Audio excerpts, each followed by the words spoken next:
vós também, pondo nisto mesmo toda diligência, acrescentai à vossa fé a virtude, e a virtude a ciência, e a ciência a temperança, e a temperança a paciência, e a paciência a piedade, e a piedade amor fraternal, e o amor fraternal caridade.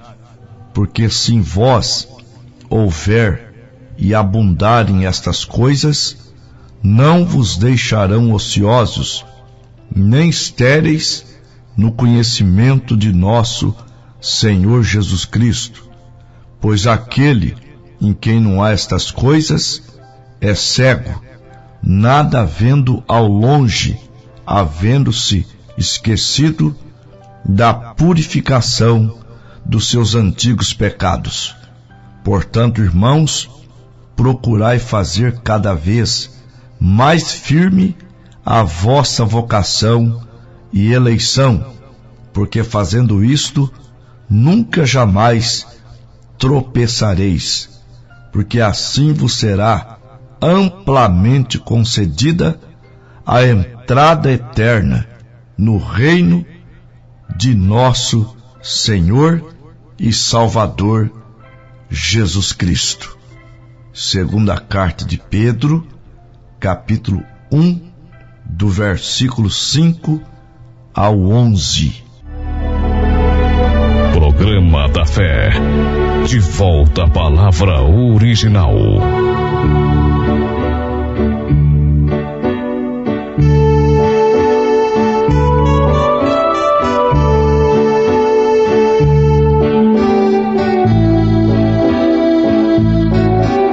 Preciosos irmãos, irmãs, estamos dando sequência ao estudo sobre a estatura de um varão perfeito.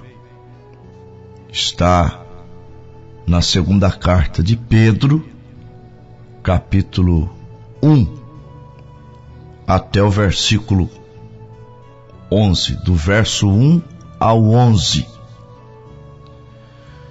Quem é o varão perfeito? É Cristo. Está escrito na carta aos Efésios, capítulo 4, a partir do versículo 11. E ele mesmo deu uns para apóstolos, e outros para profetas, e outros para evangelistas, e outros para pastores e doutores, querendo o aperfeiçoamento dos santos, para a obra do ministério, para a edificação do corpo de Cristo, até que todos cheguemos à unidade da fé e ao conhecimento do Filho de Deus, a varão perfeito, à medida da estatura completa de Cristo. Está escrito em Filipenses capítulo 1, versículo 6, tendo por certo isto mesmo, que aquele que em vós começou a boa obra, aperfeiçoará até o dia de Jesus Cristo. Então Jesus foi o varão perfeito, ou é o varão perfeito. E Deus nos fez promessas através das quais poderíamos ser participantes da natureza divina. Segunda carta de Pedro, capítulo 1, verso 4. Pelas quais ele nos tem dado grandíssimas e preciosas promessas, para que por elas fiqueis participantes da natureza divina, havendo escapado da corrupção que pela concupiscência há no mundo. Na natureza divina está essas virtudes das quais estamos pondo, ou as quais estamos pondo em evidência. Primeiro foi fé, o fundamento. Aos Hebreus 11, ora, a fé é o firme fundamento das coisas que se esperam e a prova das coisas que não se veem. Só que esse fundamento, para ser firme, tem que estar na palavra. Mateus 7, versículos 24 e 25. Todo aquele, pois, que ouve estas minhas palavras, assemelhá-lo-ei ao homem prudente que edificou a sua casa sobre a rocha. Vieram a chuva, sopraram ventos, correram rios e combateram aquela casa, mas não caiu, porque estava edificada na rocha. Então, tendo uma fundação segura, que é na palavra, porque se a fundação estiver na igreja, é areia movediça. Se a fundação estiver num homem, é areia movediça. Mas se estiver na palavra de Deus, é fundamento firme, porque a palavra de Deus não passa. Mateus 24, versículo 35. O céu e a terra passará, mas as minhas palavras não hão de passar. Então acrescentemos sobre o fundamento virtude. Nós já falamos sobre esse assunto. E agora acrescentemos sobre a virtude ciência. Sim. Agora, isso não quer dizer ciência do mundo. Não que estamos questionando o estudar. Nós não estamos apoiando a ignorância. Você deve estudar, se formar, ter um emprego bom e assim por diante. Mas você não deve colocar a sua confiança na sua ciência. Não. Você tem que ter a ciência de Deus, porque essa do mundo é loucura para Deus. Primeira carta aos Coríntios, capítulo 1, do 18 ao 20. Porque a palavra da cruz é loucura para os que perecem, mas para nós que somos salvos é o poder de Deus. Porque está escrito: destruirei a sabedoria dos sábios e aniquilarei a inteligência dos inteligentes. Onde está o sábio? Onde está o escriba? Onde está o inquiridor deste século? Porventura, não tornou Deus louca a sabedoria deste mundo? É claro que, como eu já disse aqui, a nossa ciência é loucura para o mundo, mas a deles é loucura para nós, porque a nossa é a ciência de Deus. Agora, para que serve esta ciência de Deus? é a ciência para julgar. Não apontar o dedo para um, para outro, mas para julgar o bem do mal. Agora, como é que se julga?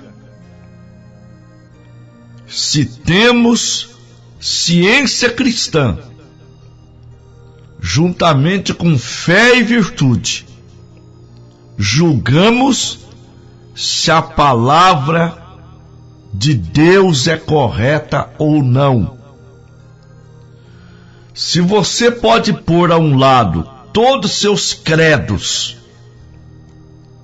toda a sua incredulidade e tudo que diz que tem feito, então terá ciência para crer que Deus não pode mentir. Esse é o problema. As pessoas, eles dizem, com a Bíblia na mão, aqui está a palavra de Deus. Ah, mas quando Deus diz algo, e que na maioria estão de acordo, aí eles injetam os seus pensamentos, injetam seus venenos. Ora, se é a palavra de Deus, então creia nela. Quem somos nós para questionar a Deus? Mas esta palavra aí foi para aquele tempo. Eu provo que é para agora. Diz que é Bíblia. Aos Gálatas 1:8. Mas ainda que nós mesmos, ou um anjo do céu, anuncie outro evangelho que vá além do que eu já vos tenho anunciado, seja anátema, seja maldito. É a palavra que você crê que é de Deus. Está na tua Bíblia. E você questiona, porque você não tem ciência de Deus. Deus não pode mentir. Carta a Tito, capítulo 1, versículo 2. E em Romanos 3, versículo 4 está escrito: seja sempre Deus verdadeiro e todo homem mentiroso. Agora, na carta de Pedro, capítulo 1, na segunda carta, no versículo 20 e 21 está escrito: sabendo primeiramente isto, que nenhuma profecia da Bíblia é de particular interpretação, porque a profecia nunca foi produzida pela vontade de homens algum, mas os homens santos de Deus falaram inspirados pelo Espírito Santo. Então, se você tem ciência de Deus, você vai abonar, você vai crer que Deus não pode mentir. E São Paulo disse na primeira carta aos Coríntios, capítulo 14, versículo 37: mas se alguém cuida ser profeta ou espiritual, reconheça que as coisas que eu vos escrevo é mandamento do Senhor. Portanto, você tem que ficar com a palavra, é com a Bíblia, não com o credo da igreja, não com a ideia de um grande homem, mas ficar somente com a palavra de Deus. Provérbios, capítulo 30, versículos 5 e 6. Toda a palavra de Deus é pura e escudo é para aqueles que confiam nele. Nada acrescentes a ela, para que não seja repreendido e achado mentiroso. Primeira carta de Pedro 4, versículo 11. Se alguém falar, fale segundo as palavras de Deus. Ainda Apocalipse, capítulo 22, versículos 18 e 19. Porque eu testifico a todo aquele que ouvir as palavras da profecia deste livro, e se alguém lhes acrescentar alguma coisa, Deus fará vir sobre ele as pragas que estão escritas neste livro. E se alguém tirar quaisquer palavras do livro desta profecia, Deus tirará a sua parte da árvore da vida e da cidade santa que estão escritas neste livro. Você terá ciência para saber que o evangelho original é dos apóstolos. Para começar, você, como pregador, não foi enviado. Eles foram enviados. Eles, eu tenho certeza que foram enviados. Marcos 16, versículo 15. Ide por todo mundo, pregai o evangelho a toda criatura. Então Jesus estava dizendo para quem? Para os apóstolos. Correto? E o fundamento é dos apóstolos, aos Efésios 2, versículos 19 e 20. Edificados no fundamento dos apóstolos e dos profetas. Segunda carta de Pedro 3, versículo 2. O mandamento do Senhor Jesus mediante os vossos apóstolos. Portanto, se você tem ciência cristã, você não será enganado. Você vai saber que Deus não pode mentir e que a mensagem dos apóstolos é o evangelho original. E a igreja virgem e pura que nasceu no Pentecostes perseveravam na doutrina dos apóstolos. Atos capítulo 2, versículo 42. Porque os apóstolos aprenderam de Jesus. Atos 1.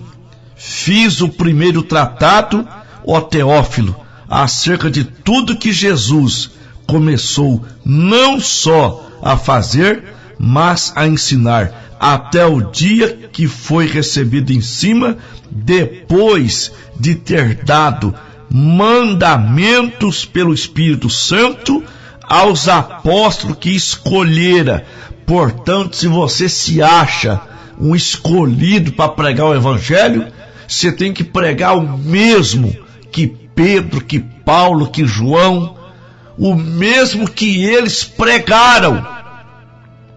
Então você terá ciência de Deus e você pode acrescentar sobre a fé e a virtude. e você estará crescendo na estatura de um varão perfeito. Vamos para a oração da fé.